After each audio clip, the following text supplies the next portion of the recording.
मन की प्रसन्नता बहुत बड़ा तप है। हर समय मन को प्रसन्न रखना बहुत बड़ी साधना है, बहुत बड़ा लाभ है जिसका हर समय मन प्रसन्न रहता है। जानते हो किसका मन प्रसन्न रहता है? जिसका मन प्रभु से अपनापन कर लिया है। मन को सदैव प्रसन्न रखना है तो भगवत संबंध से ही मन प्रसन्न रह सकता है। ये मन चंचल क्यों रहता है, अशांत क्यों रहता है? ये जितना विषयों का चिंतन करेगा, जितना नाशवान परिवर्तनशील वस्तु व्यक्ति स्थान का संबंध स्वीकार करेगा, उतना ही जलेगा, उतना ही अशांत रहेगा, उतना ही चंचल रहेगा। त्यागात शांति अनंतरम, जितना ये सब वस्तु व्यक्ति स्थान का राग त्याग करेगा उतना ही शांत हो जाएगा, उतना ही आनंदित हो जाएगा, उतना ही प्रसन्न हो जाएगा। मना प्रसादः, यदि आप मन को प्रसन्न करना चाहते हैं तो किसी भी व्यक्ति वस्तु स्थान का इसे संबंध न रख ले पावे, ये सावधानी रखना।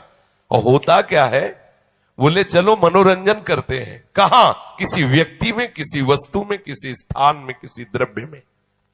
होता क्या है, मनोरंजन होता नहीं, एक नई जलन, एक नई चिंता, एक नई कामना, एक नई वासना, एक नया फसाव। चले थे आनंद लेने और फंस गए।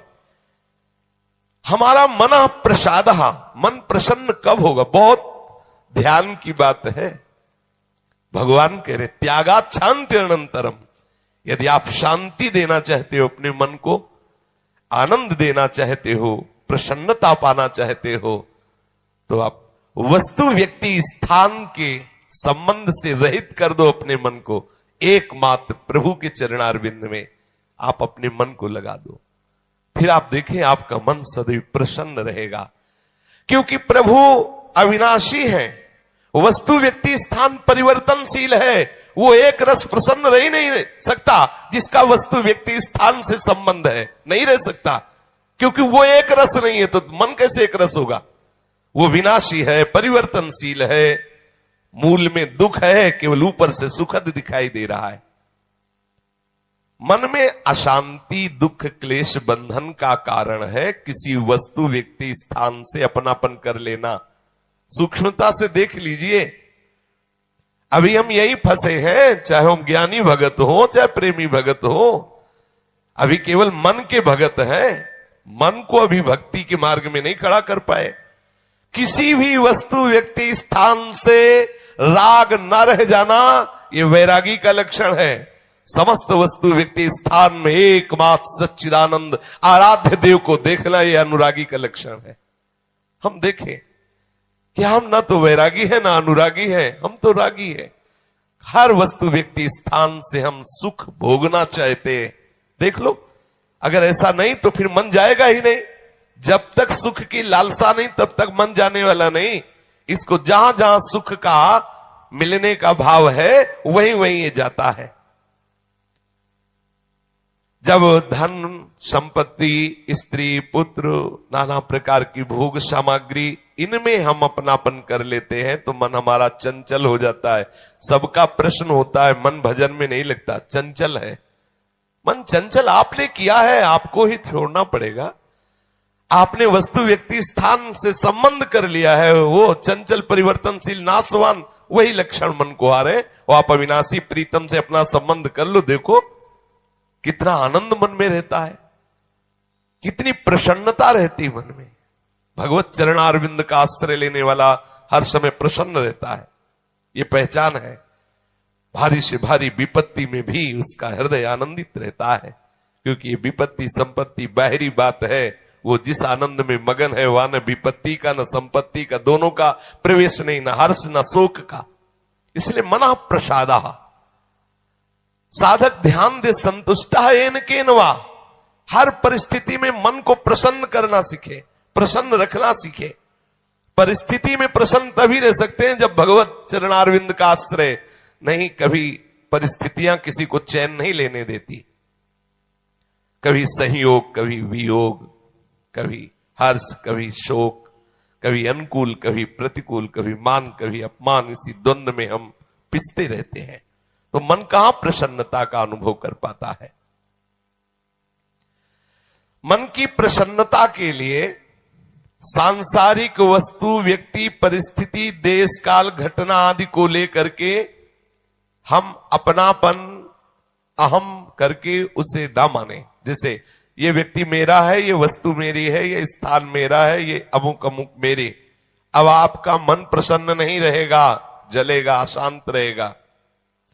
अपने स्वार्थ या अभिमान को लेकर किसी का पक्षपात न करना। यदि आप अपने मन को प्रसन्न रखना चाहते हैं तो अपने स्वार्थ की पूर्ति के लिए या अभिमान की पूर्ति के लिए किसी का पक्ष न लेना। किसी का मंगल करने के लिए, किसी को आनंद प्रदान करने के लिए हम भले सलाह दे दें, लेकिन अपना अहंकार पोषण करने के लिए, अपने स्वार्थ की पूर्ति के लिए हम पक्षपात न लें। नहीं, हमारा मन प्रसन्न नहीं रह पाएगा। मन को सदा दया भाव से युक्त रखे, क्षमा भाव से युक्त रखे। दूसरों को कैसे हम सुख पहुंचावें, ऐसे मननशील बने। सदैव सुख देवे को चाव चित, सब सोहित निष्काम। सबको सुख पहुंचाऊं लेकिन किसी से सुख पाने की लालसा ना हो, मन प्रसन्न रहने लगेगा। मन में जब दूसरों के हित की भावना होती है तो प्रसन्नता का प्रादुर्भाव होता है। और सदैव मन को प्रसन्न रखने के लिए थोड़ा भोजन पाना सीखें, कम बोलना सीखें, कम सोना सीखें और सदैव भगवान नाम जपना सीखें। अखंड प्रसन्नता आ जाएगी।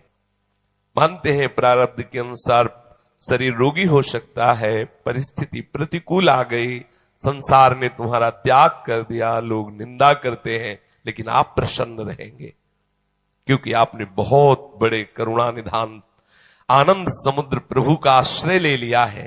उस आश्रय में जो बाधक भाव है उनका त्याग कर दीजिए।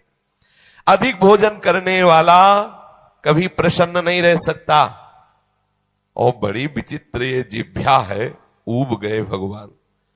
रोज इसे पवाओ, लेकिन रोज नए नए पदार्थ, पेट बढ़ता चला जा रहा है, मांस पेशियां बढ़ती चली जा रही, कब्ज बढ़ती चली जा रही है, और जिभ्या खाते खाते बूढ़ी होने जा रही, फिर भी और खाओ और खाओ। पता नहीं कब तक खाओ खाओ खाओ। भोजन पर साधक ध्यान दे, नहीं तो आनंद का जो विषय मन की प्रसन्नता है वो आप नहीं धारण कर पाएंगे। बोले हित परमित भोजी, थोड़ा सरल, स्वाद रहित, स्वास्थ्य वर्धक, सतोगुणी भोजन पाया जाए। स्वाद रहित भोजन बहुत आवश्यक है भजन मार्ग में, बहुत आवश्यक। ये अधिक मीठा, चटपटा, खट्टा, ये वो सब कामोत्तेजना पैदा करता है, कब्ज बनाता है, मन को चंचल करता है। कई तरह के भयानक ऐसे दोष जो हमारी साधना में हानिकारक है। पक्का समझ लीजिए, ये अनुभूत बात कहते हैं।